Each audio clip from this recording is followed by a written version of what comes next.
Hi, and welcome to the Changing Perspectives podcast, the show where we discuss a variety of topics, including grief, parenting, relationships, mental health, and pop culture.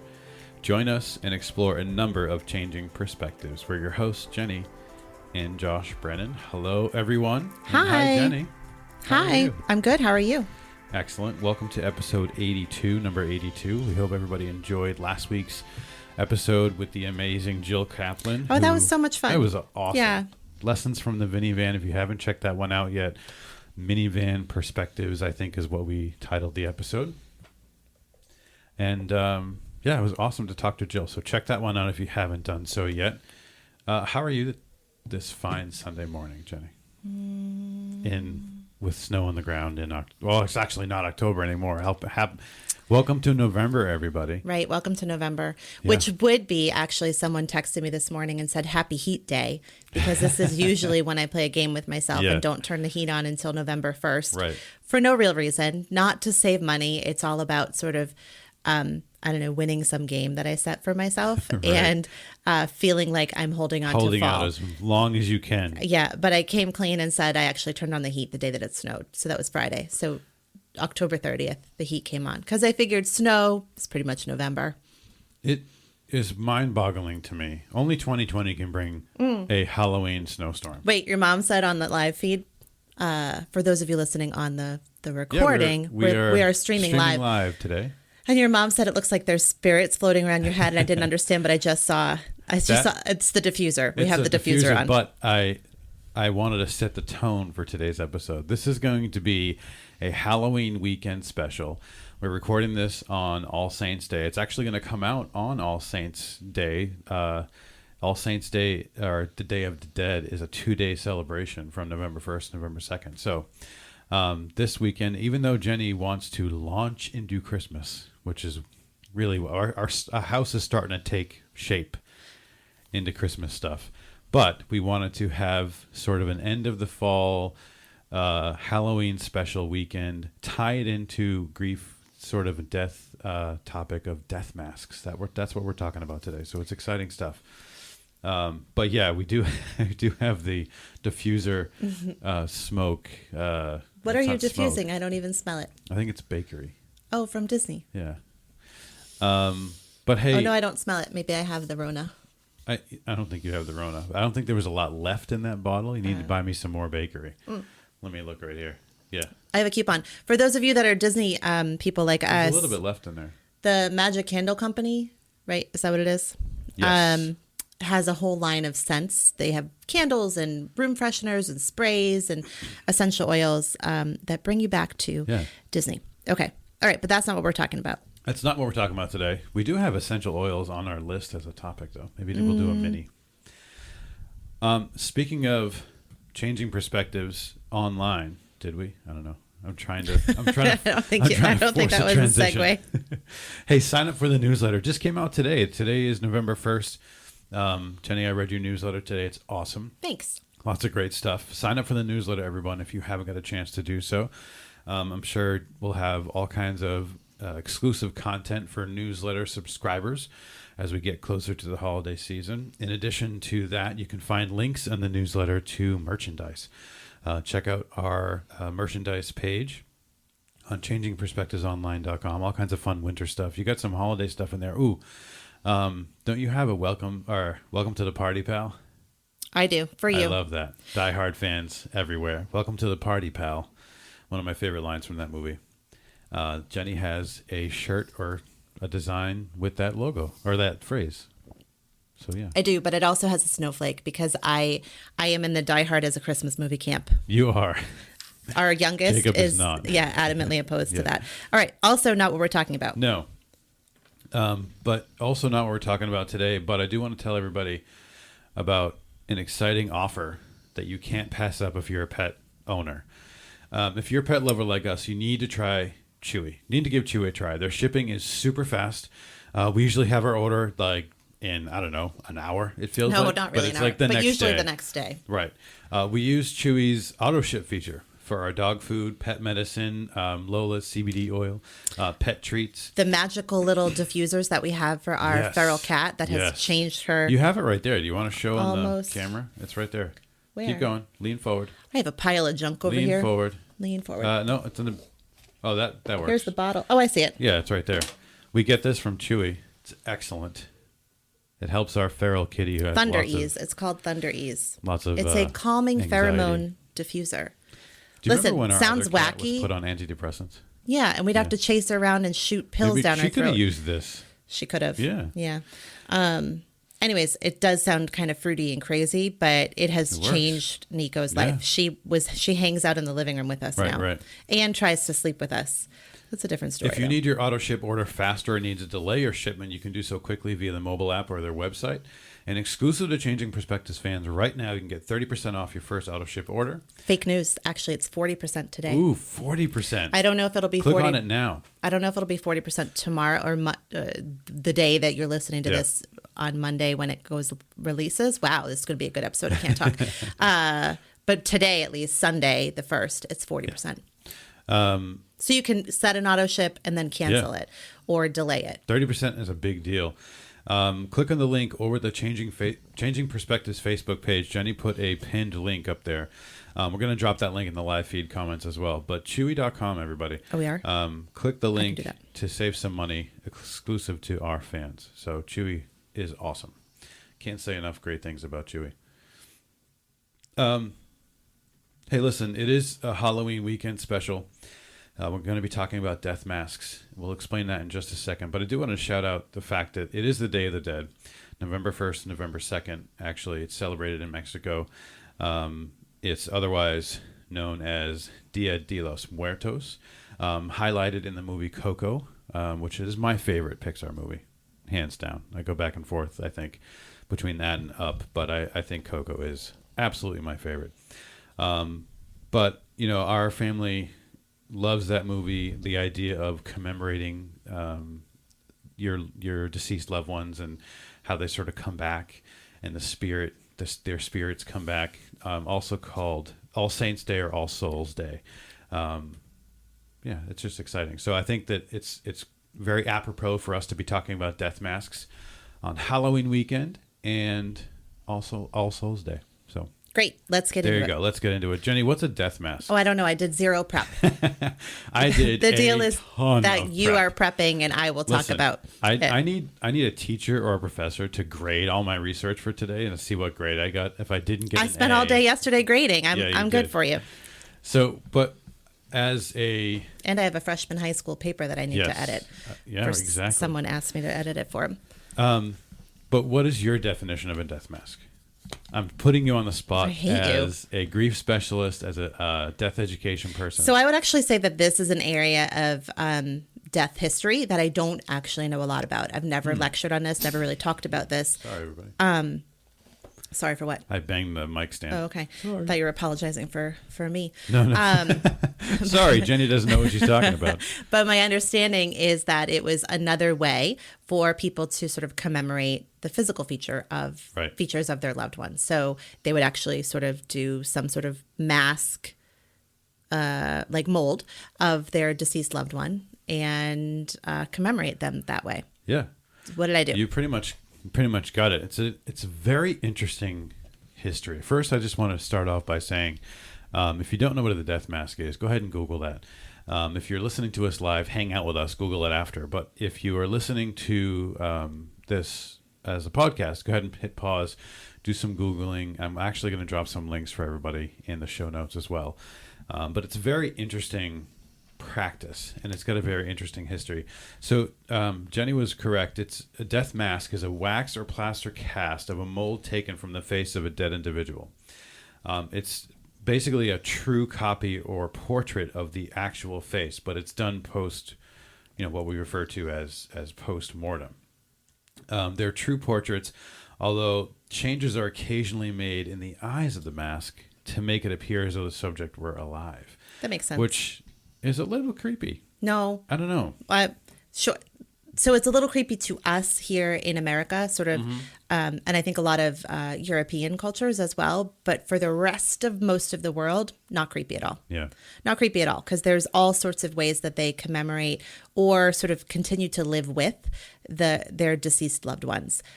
Sometimes they... embalm the actual bodies and continue to live with the embalmed bodies of their deceased loved ones as if they are alive. They bring them 3 meals a day. They talk about them. They talk to them. They visit with them. They bring them to parties, and they just talk about them as if they are sleeping. So it makes sense that there would be the Tarajans. Yes. Mm-hmm. Yeah. Indonesia. Mm-hmm. Yes. Yep. Yeah, we've talked about those those people on the show before. That country. Yeah. There are also life masks. Did you know that? No. What's a life mask? A life mask is same thing, a wax or plaster molded mask, but they're done when the person's alive. For what purpose? I don't know. Oh. That's a good question. I don't know. I didn't do that part of the research. Why bring it up? I have a famous life mask. Did you know the President? Smoke is really. It's awesome. It's like setting the tone. Okay. Did you know that President James Madison had a life mask? From Alexander Hamilton? Well, not from the musical Alexander Hamilton, but the character, yes. He had a life mask, and that was done prior to, obviously, death. And I wonder if it was something, we'll do some research on that. We're not talking about life masks, but I just figured I'd mention there's also life masks. Interesting. Okay. And I wonder, though, if it was part of, like, if someone was terminal or something. Maybe they did it before as a matter of, honoring or memorializing. Interesting. Okay. But do you know what one of the most famous death masks is of all time? Nope, but I bet you do. I do. Everybody know. What do you think of first when I say ancient Egypt? Like, what picture pops into your head? A pyramid. Okay. Anything else? Was that not the right answer? No. Mummies. Mummies, yeah. Okay. Oh, my God. So people that are not watching, please, Josh, stop touching your mic. I have to keep touching it to make sure I'm talking to the right spot. Okay. So I don't lose the audio. Okay. Okay. A pharaoh? Well, yeah, but Tutankhamun's mask. That's what I'm getting at. Oh. That golden head. That's one of the first death masks. It's considered a death mask. That makes sense. You know what I'm talking about? It's the head of the pharaoh on the tomb. And so the mummification process in ancient Egypt is really what got started with this. Elaborate masks were placed over the face during the mummification. These weren't made from the mold of a dead person, but rather just sculpted to have their likeness. And these masks weren't, saved or put in a museum or something. They're actually buried with the decedent. And this would allow the person's spirit to find his or her body in the afterlife. Wait, what? Yeah. So the death mask was buried with them so that they could find their body? Yep. Actually, so your answer about the pyramid was actually... You just wiped your nose on your shirt. Do you need a tissue? No, I the water splashed in my face. Okay. But so your answer, you said pyramid. Actually, Tutankhamun's mask was found in the pyramid. So. Right. Okay. But it was because he was buried with the decedent as a way. Again, they believe that this would allow the person's spirit to find their body in the afterlife. Are you aware of any other cultures that have that sort of element of, I'm going to put something with the decedent in the casket or something to help them? Most of them except ours. Really? Yeah, like that's interesting. In a lot of Asian cultures, your body is buried with a whole lot of offerings for the spirit so that you could take it to the spirit world for you.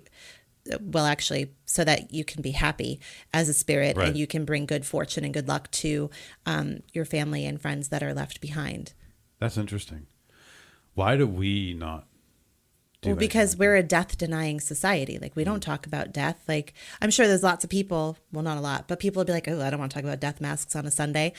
Or I don't want to listen to a podcast about death masks because it's taboo here in America. We don't talk about that stuff. So we sanitize death.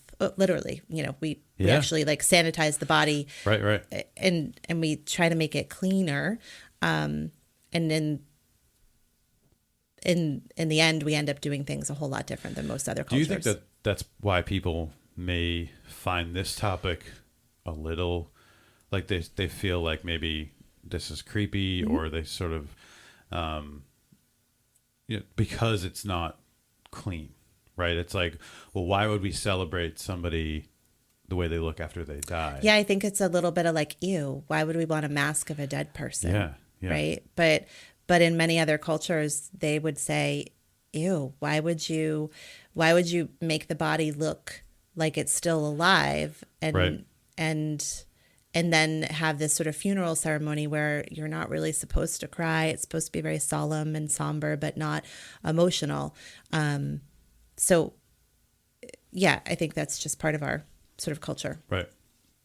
Well, you're asking me a lot of questions. I know. I thought I was just going to get to jump in and talk. That's okay. That you can do that too. All right. I'm going to put you on the spot. Well, hopefully today we can share a little bit about this practice and people won't feel so kind of icky about it. So later, we're talking about the history now, obviously, of death masks. Later, there was evidence of both ancient Greek and Roman masks used to preserve the facial features of deceased individuals. So in ancient Greek, they discovered skulls that were covered in gold, which is interesting. And then in Rome, they used wax masks used to preserve the facial features of deceased individuals. And again, were these always important people? Like, was this something that like the wealthy had done, or not royalty, like the common? Okay. Yeah. And these were still buried with the decedents. These weren't masks that were saved, as we'll find out soon when we talk about the Middle Ages. Okay. There are also some African tribes, I guess, that believed the death masks could imbue the wearer with the power of the deceased, which is interesting. So they didn't bury them, but they wore them As like a connection to their spirit. Mm-hmm. Talk about an enduring connection, Jenny. Yes. Wearing the face of somebody that just died. Yeah. Not the actual face. But as a way to connect with their spirit. Right. In a lot of African countries, there is a huge connection with the spirit world. There's also sort of this deep history of like witchcraft too. Belief in witchcraft, so the belief in spirits, and that spirits can sort of do good things or bad things. So in some cultures, there are practices like that where you want to connect with the person that you have loved that has died. So much so that we also talk about cannibalism, like funerary cannibalism, both in South America and in Africa.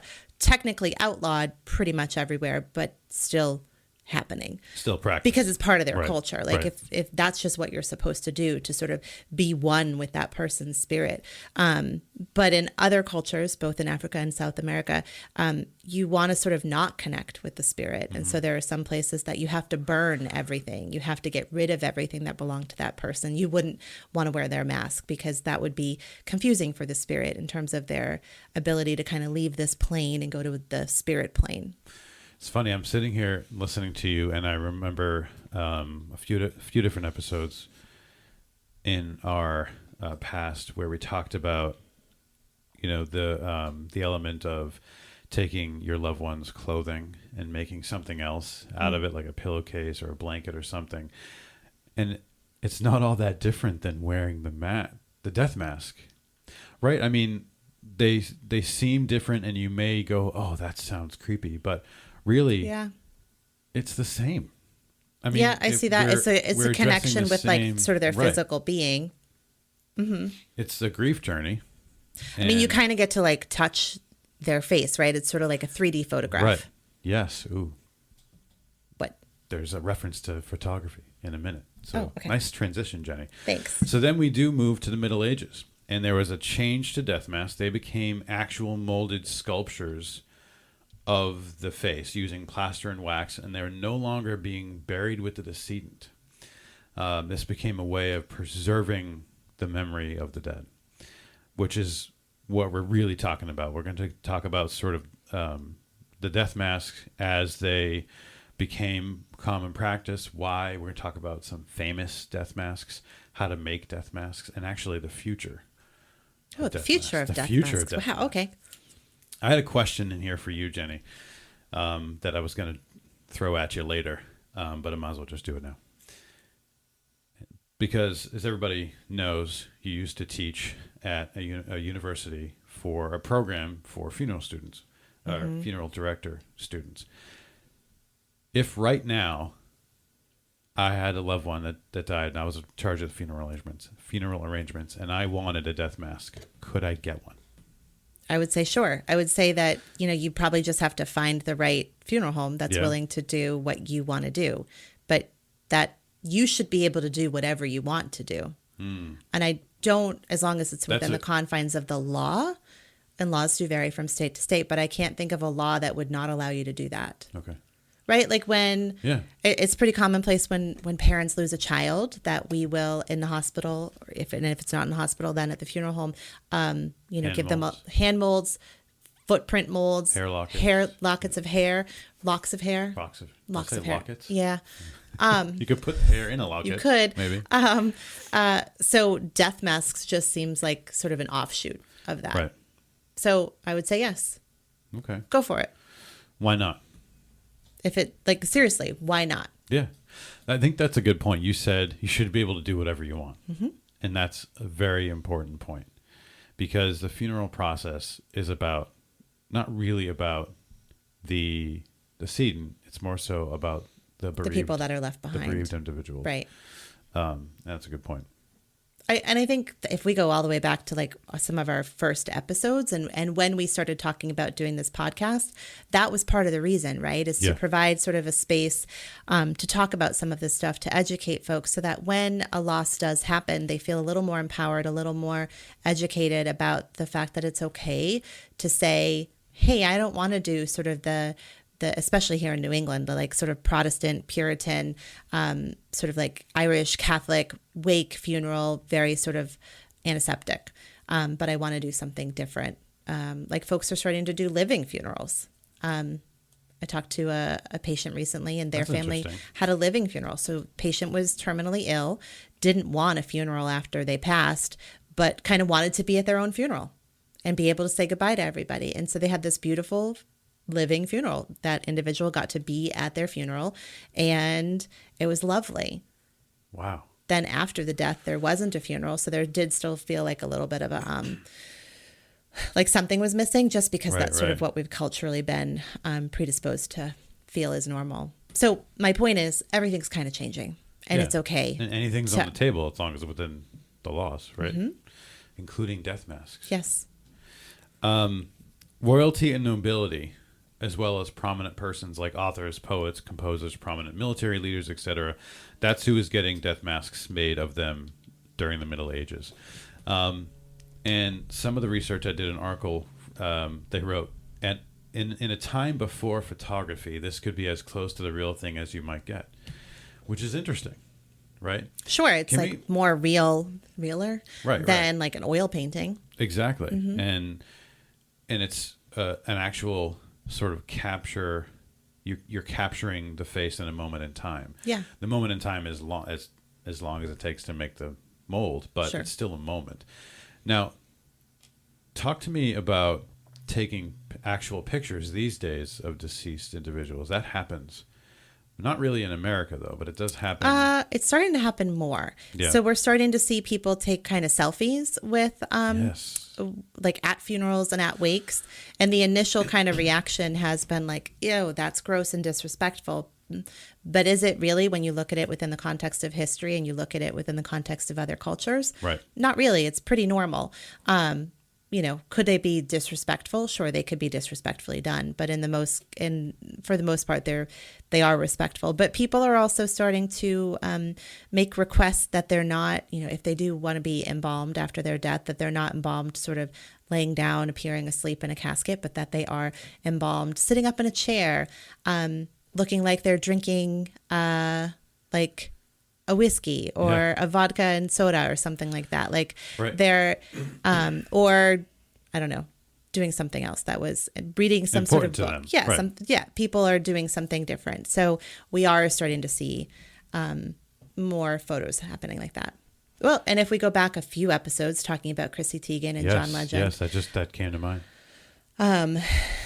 I had to do my first blocking on my page, which feels like turning a corner into something. Right. But I posted Chrissy Teigen's she finally came out and wrote this beautiful article on Medium about why they took photos of their baby after death, and of their grief. And so I posted it on my page and got some not nice responses, and other people got not nice responses. So I wrote a response and then blocked. But so here we have really someone kind of doing the same thing, right? Like, and lots of other parents came out and said, these are the only sort of tangible memories I have of my baby, of my child, are the pictures I took of him when he was dead. And so this is just sort of an offshoot of that. So yeah, a long-winded answer to your question, as my answers usually are. We're seeing more of that. Yeah. Okay. So in the Middle Ages, they started to be used in funeral ceremonies. They were later kept in libraries, museums, and universities. They were, again, taken of not only deceased royalty and nobility, but prominent persons, eminent persons like composers and whatnot, which is interesting. And I wonder how many, I'm probably going to find this somewhere. I wonder how many were actually done during the Middle Ages. And if there was like this uptick of every time, like an actual number, every time a prominent person died, did they automatically get a death mask? I don't know that type of information for today, but just an interesting thought. Death masks also started to inform science, which is interesting. So they were increasingly used by scientists from the late 18th century and onwards to record variations in human physiology, which is interesting. Oh, that's interesting. Yeah, and then. I don't know if Jilly's watching the. Mikey says hello. Hey, Mikey. Welcome. I posted a little teaser about this a few days ago, and our friend and listener and Jilly had posted. She knew a little bit about the story I'm about to talk about, which is an interesting. We're starting to get into the sort of history, famous face masks, like notable death masks. And we're talking about forensic science. So not only did death masks start to inform science, but forensic science, which is interesting. So in the river Seine in the late 1800s in France, about 1880, there was an unidentified young woman found, who had supposedly died by suicide. She jumped, she off a bridge or something and drowned, and they didn't know who she was. And so the morgue worker made a cast of her face. And supposedly the story goes, the morgue worker, not only did they wanted to take a cast of her face to try to figure out who she was, but also the story goes that her beauty was so breathtaking, and she showed few signs of distress at the time of the passing. So bewitching that the person knew this beauty should be preserved because she was so beautiful. That feels a little creepy. Yeah, I know. But the story about this being, the sort of not the dawn, but a pretty amazing moment in the history of forensic science is pretty cool. And you can Google an image of this woman that was found in the River Seine. She's Seine. Seine? Is it the Seine? River Seine? Yeah. Oh, or did you just look that up, or did you know? I mean, I knew because it's one of my favorite songs to play on the piano. I think it's actually, you can say Seine, but if you're French, it's I see. Seine. Yeah. So anyway, she is, they refer to her as, let me see if I can pronounce this correctly. The morgue worker's girlfriend? No, I feel like that's what it was. I feel like it was a morgue worker being like, "Oh, this girl's really pretty. I don't want to forget her." This translates to the unknown woman of the Seine, and it's La Inconnue de la Seine. La Inconnue de la Seine. And when was that? 1880s. But anyway, so her mass was much reproduced. It became sort of an object of art. Among her many 20th century admirers were Giacometti, Man Ray, and who often referred to her as the drowned Mona Lisa. They thought that she was just so beautiful. Because she was so beautiful. And the story goes, and this is what Julie had let us know on my Disney Bird Studios Facebook page, that the first CPR training mannequin, Resusci Annie, was modeled after this woman. I was trying to think of a quote from the Office episode of that, but I can't think of one.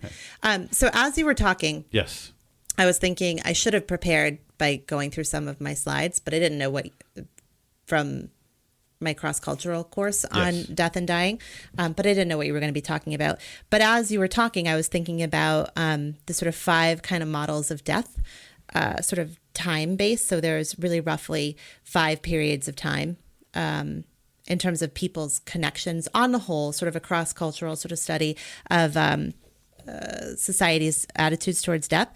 So one of them is death of the other, which is, I just lost my notes. Oh my gosh, I hate my phone sometimes.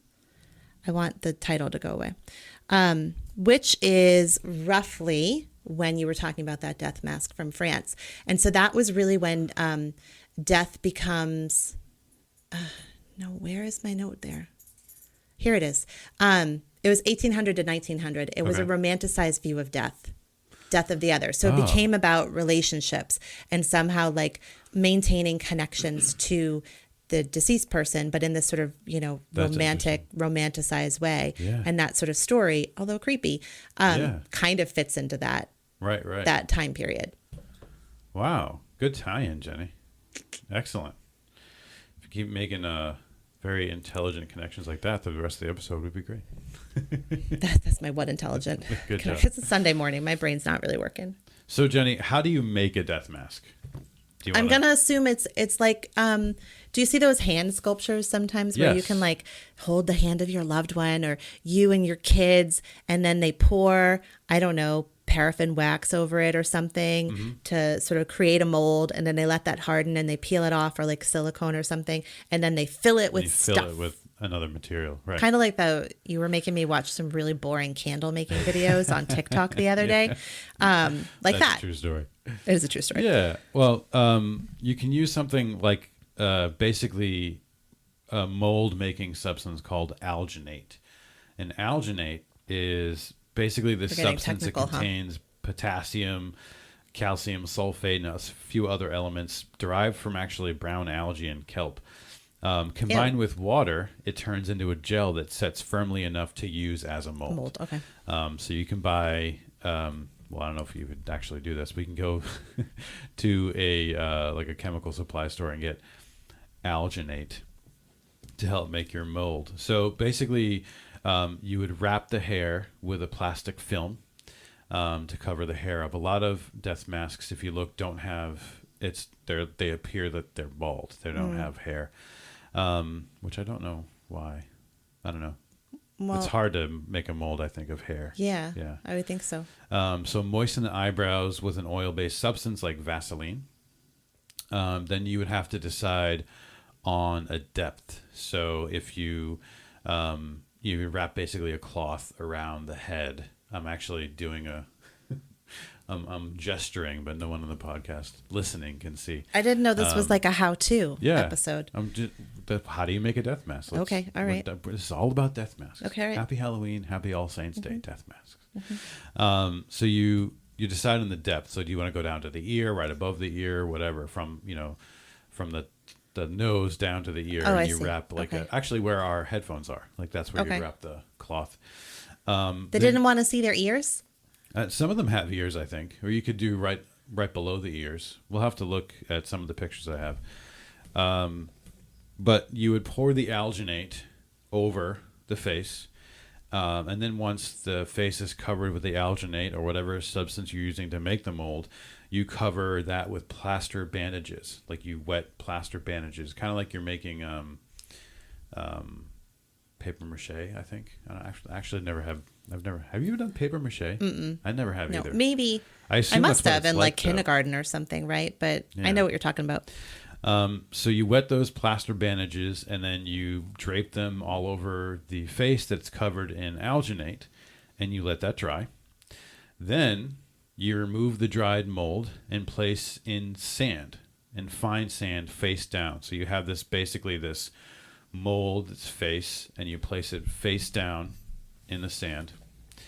Now you have your second sort of substance, which is your plaster.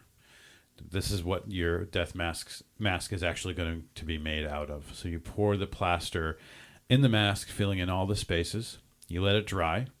Then you take it out of the sand. You clean off all the sand and the alginate. You peel all that off, and now you have a death mask. I think I need to watch a video. Yeah. I actually have a link. Okay. But you put it in the show notes. That's where I got all that stuff from. Okay. So, do you want to try to make a death mask? I do not. Well, it would be a life mask. I would let you make a life mask off of me if you want. If you want to try this. Yeah. You need to be able to breathe. Maybe I don't trust you. I'm just kidding. Yeah. So we will share the link for that if anybody's interested to make that. So let's shift gears a little bit and talk about famous. Wait, I just want to go back. Yes. From a legal standpoint. Yes. We're not encouraging people to do this. Right. If you wanted to. But I would think you have to make sure that the person can breathe. Yes. Oh, no. So the link we'll share, it's from instructables.com. It's actually instructing you how to do it to a live person. And so they cover breathing. Yes. I'm assuming some sort of straw or something. And stuff like that. Yeah. Okay. Don't suffocate anybody. Yeah. Yeah. Don't do that. So can we shift gears and talk about some famous death masks? Yeah, for sure. Do you know any famous death masks right off the bat, Jenny? I do not. You don't? No, I'm not a good trivia partner. Okay. Let's see. Unless it's pop culture. I might be better then. So from 1320, Dante. Huh. He is the philosopher. Let's see. Dante, whose death mask may not be genuine, served a long course of exile before his demise. And he had a death mask made after him. I don't know enough about Dante. He wrote the Divine Comedy. That was his. I'm not a philosopher. He wrote Paradiso as well. He died in 1320. He contracted malaria. I'm sure a lot of people did in 1320. Mary, Queen of Scots. Okay. Queen Mary the First. She died in 1587. Do you know her cause of death was? Chlamydia. Beheading. Oh, right. Boy. Yeah, that makes sense. Yeah. Wait, so why did they do a death mask of her? That's a great question. I'm going to share this. This is from biography.com. I'm getting all these famous death masks. Let's see. Mary sought asylum from her cousin, Queen Elizabeth I. Instead, she became a prisoner for 19 years in the country she almost ruled. When it came time for her execution, she asked if she could get her affairs in order and was told, no, madam, you must die. Be ready between 7 and 8 in the morning. It cannot be delayed a moment beyond that. When they placed her head on the block, it took the executioner 3 tries before the beheading was complete. Oh, my goodness. Well, this is awful. I know. He then held Mary's head high and exclaimed, God save the Queen Elizabeth. Wow. Elizabeth and Mary did not get along. Yeah, there's royalty. It's interesting. So I wonder who decided to make a death mask. And who allowed her to. So much. Right. That's interesting. Very interesting. Okay. Poet John Keats, who died in 1821. He's got a death mask. He died of tuberculosis. That is no good. Very, very famous death mask. Probably one of the most famous. If you Google death masks and go to Google Images, you will see this person's death mask pop up. I actually shared a picture of this on my Disney Bird Studios Facebook page, teasing this episode. But Napoleon Bonaparte, has got a very famous death mask. That makes sense because it seems like he was pretty narcissistic and into himself. So I would think he would be really heavily into commissioning his own death mask. He died of gastric cancer. What they think is gastric cancer. In 1821. Very famous death mask. Just getting back to Mary, Queen of Scots. Yes. Apparently, this is from, I don't know, some website about Mary, Queen of Scots. It says it was common to strike a mask from the severed head as soon as possible after death. So it sounds like it was just common practice then. Interesting. Okay. And you can find it in Mary Queen of Scots' house. Really? There was a museum in Jedburgh. Wow. Which I assume is Scotland. Artist, poet William Blake died in 1827. He had a death mask. I'm looking at his, and he has... So they must have done this after. Remember, they had a different process than the one I described. But I can see hair. Like, you can see his hair. And we talked at the beginning of the episode about how you would sort of do things artistically to the death mask to maybe make them look more like the decedent. So maybe they added hair, like sculpted hair or something after. William Blake's death is unknown. It's masqueraded as a mystery. What about like more present people? Like how? Yeah. What are some more recent folks? John Dillinger, the crime boss, and he was killed by the FBI. He had in 1934. He had a death mask. So who commissioned that, or who? Oh, this is interesting. So let's see. The death mask is controversial because a lot of people say that it's not him. Oh, interesting. Yeah. Let's see. So many of those people felt the man they saw on the slab was not Dillinger. Even his own father wasn't convinced that it was his son. Many of Dillinger's signature scars were missing. His famous cleft chin was not visible, and even the body appeared fatter and shorter than what people had seen of him. That is interesting. So crime boss John Dillinger may or may not have had a death mask made after But what him. about anyone more recent that I would know? I have a few more. Hold on, let me get there. Did Abraham Lincoln have one? He did. Yes. All right, so here we go. I have another article from Abroad in the Yard. Abroadintheyard.com. What's her name? No, abroad. Like overseas. Stop it. Sorry. Don't be fresh. Okay, ready? Yes. Bum, bum, bum, bum. Bum, bum, bum, bum. Beethoven. He died in 1827, likely cause of death. We don't have to pay for that because that was like 100, 200 years ago. So more than that. Likely cause of death, liver damage from heavy alcohol consumption. Wow. I guess he celebrated a little too much. He died at age 56. I think musical geniuses, artistic geniuses struggle. So I was going to say self-medication from mental illness. So his death mask looks like, there's no ears. It's just his face and forehead. It's not like a full death mask. But he looked pretty upset. Like he looks angry. I feel like that's how I picture Beethoven all the time. Well, yeah. I mean, if you look, I can't really pull this. I'll pull chords out if I show you. But the link I'm going to share, it shows an oil painting image of Beethoven next to the death mask, and it's identical. Like they look exactly the same, which is interesting. Let's see, who else do we have? Oliver Cromwell. He died of sepsis at 59. James Dean, famous actor from the 50s. Okay, here we go. 50s. James Dean. He died of a car crash. You know how old he was? 31. 24. Oh gosh, he was really young. He was so young. Wow.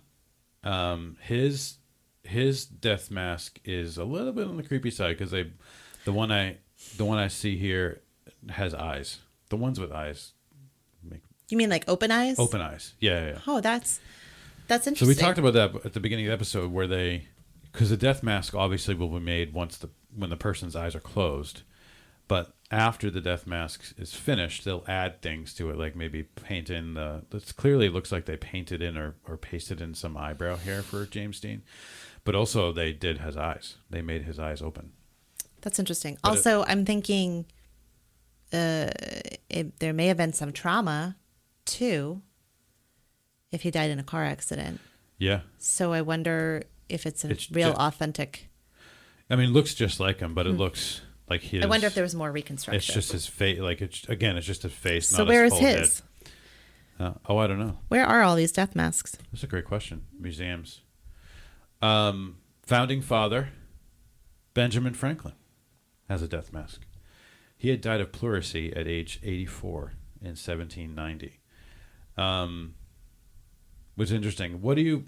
How do you picture Ben Franklin when you think of him? Bald on top with long white hair and glasses. And glasses, right? Yeah. So they didn't put glasses on his death mask, but that's what I look at that and I think, oh, that's missing. His glasses are missing. Ulysses S. Grant died of throat cancer at age 63 in 1885. He has a death mask. His looks like it's not finished. It's interesting. Let's see, who else are like notable that you would know. Robert E. Lee, 1870. He had pneumonia following a stroke. His death mask is pretty good, actually. That has hair on it as well. Vladimir Lenin, died of syphilis at age 53. This is interesting. He died in 1924. His death mask is like his full head death mask. So it's they like must a 3D? have done, yeah, like that must have done a different like 360. 360. Gotcha. Yeah. Let's see who else. Sir Isaac Newton has a death mask. Wow, Sir Isaac Newton death mask looks just like Robin Williams. Google that, everybody. Look, I mean, it looks like spitting. It's like Robin Williams' doppelganger, Sir Isaac Newton. Let's see, Theodore Roosevelt. Lots of presidents from the 1800s. His looks, again, 360, full 3D of Theodore Roosevelt's death mask. Anybody else famous? Let me see. Okay, well, wait. I'm doing some in real time research. Yes. So this is why I think the James Dean one is that one just didn't sound right to me. That someone would die in a car accident where it sounds like he was doing 90 miles. He was going 90 miles an hour. I don't know that you would get an accurate death mask. So that's not a death mask. It's a life mask. Oh, he had one created for a film called Giant in 1956, in which he had to age 20 years. So I don't think that that's actually a death mask. Interesting. That makes sense because his eyes are open. Yeah. And he must have had a lot of trauma. Yeah, and that just seemed weird. Yeah. Not that death masks are weird, but it didn't seem to fit with someone so young that they wouldn't have thought about that in that time. Full circle, we're bringing it back to life masks, Jenny. There we go. Yeah. I'm glad I'm also correcting your research. Thank you. All right, so I'm going to move on to my final point for this episode, which is the future of death masks, or the new wave of death masks, which involve basically 3D printing. Oh. Right? Interesting. So I'm going to read from this CNN article that I pulled up. New wave of death masks. In Boston, MIT professor Neri Oxman is a pioneer in ultra-high definition 3D printing. She and her research group were commissioned by 3D printing company Stratasys, Stratasys, I don't know how to pronounce that, to digitally design a new series with no human model of death masks for the company's new ancient collection. The results have been recently exhibited at London's Design Museum and Paris's Centre Pompidou and are simply extraordinary. They were commissioned to make death masks without being able to make them from a mold. Exactly. So basically make them from like photos and other sort of renderings of these people. They did some different materials, and they experimented with color and whatnot. The article goes on to say the masks are mesmerizingly beautiful and translucent, filled with smoky swirls of smoky whirls of color, reds, oranges, greens, and purples. They seem to invoke many things. There's a hint of human skull, of sea crustacean, intricately designed jewelry. You half expect them to burst into life, like some alien creature in a Ridley Scott movie. So where do you find these? This was an MIT professor created them for that company. What's the 3D company? printing company, Stratasys. It's Stratasys. And this is from a CNN style article that is entitled, hold on. This one is entitled The Curious and Gruesome Art of Human Death Masks from a couple of years ago. So that's interesting. I'd like to see one of those. There's one image of them in the article, but I'd like to see more of them. Is it this image with them like in a black room? Yeah, that's interesting. Huh. Yeah, they look like art. So those are, I don't know that they look like death masks though. Right. Interesting. So there you go. But so I guess that's the future of sort of death remembrances, right? Is sort of technology. So that makes sense that people could, with our technology, sort of put some data, some plot points into some sort of 3D printing program and print out a death mask, right? Without a mold. Right. That's interesting. I mean, there's, you can now have sort of a QR code put on a tombstone. And so when you go to a cemetery, you can sort of pull up your phone, take a picture of that QR code, and it will pop up like a living sort of website with that person's information. Wow. That is interesting. Yeah. I mean, technology. is, if you want to look at where the future is, you go to Japan and you see what they're doing, because they've had to sort of adapt because they don't have room for burial plots, and they don't have room for, even cremated urns. So they've built these like high-rise buildings that are all sort of storage for cremains. Right. And you go in and you like type in your little card number, your loved one's sort of information, and a computer goes and retrieves the cremains and brings them into like a vending machine for you. And then you can go into this little room with like not a church, but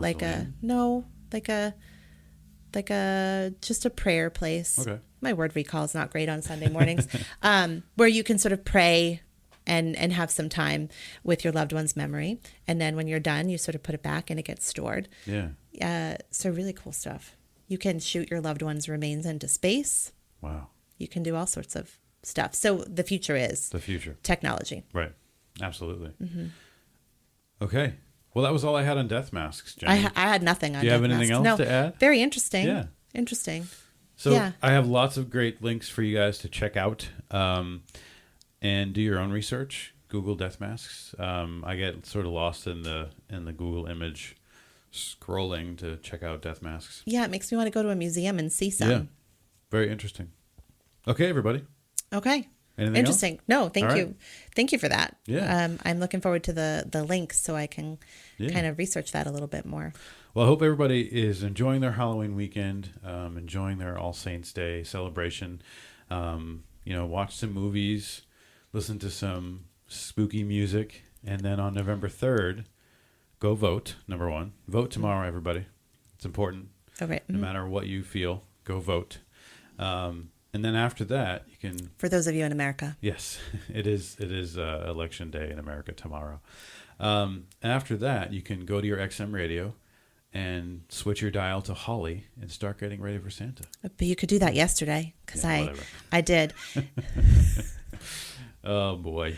I think it's okay to... I put a stop to that, though. You did. You did. But we just have some Christmas stuff out now, because I was doing I was taking advantage of some 50% off online sales, and Christmas stuff came. I wasn't going to put it away for 3 days or 3 weeks. So right now we have pumpkins and Christmas trees out in our kitchen. We do. But yeah, that was all I had. Awesome. Okay, everybody. Well, that is going to do it for today. Thank you so much for listening. For today's show notes links, you can check out thebiography.com, broadintheyard.com, the CNN article, and as well as encyclopediabritannica.com. I got some stuff from there as well. Please follow us on Facebook, everybody, at Changing Perspectives Podcast, and on Instagram at Changing Perspectives Blog. You can send us an email to info@changingperspectivesonline.com. You can also visit our website by going to changingperspectivesonline.com. And while you're there, don't forget to visit the shop to check out all of that great Changing Perspectives merchandise. Go ahead and subscribe to the show, everyone, so you'll never miss an episode, and we will see you next time. Say bye, Jenny. Bye, Jenny.